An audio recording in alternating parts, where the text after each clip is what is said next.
Mỗi lần ai đó nhắc đến em, anh chỉ biết cố cười, giả vờ như không nghe.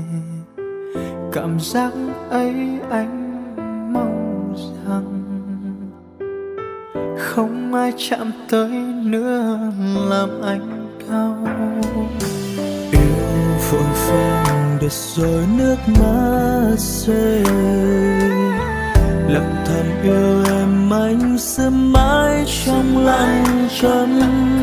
Giờ em đã mãi xa anh không trở lại, cuộc tình ngày nào giờ đã quá hư hao.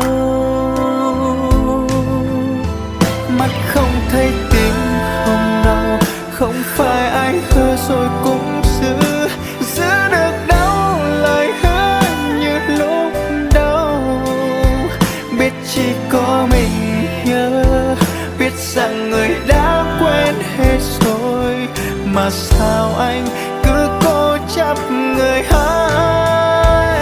Kết thúc buông tay nhau đi, anh hỏi em những ngày tháng ấy em ở đâu, còn giấu anh những gì.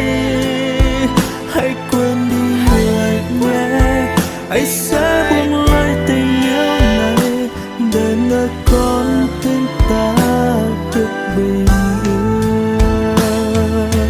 Mất một người anh không thể nghĩ tới, trả lời anh đi người hai.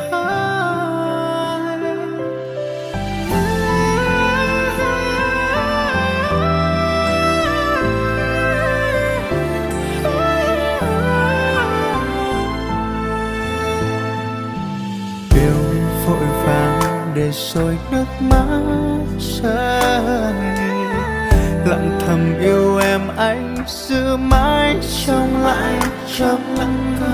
Vì em đã mãi xa anh không trở lại, cuộc tình ngày nào giờ đã quá hư hao.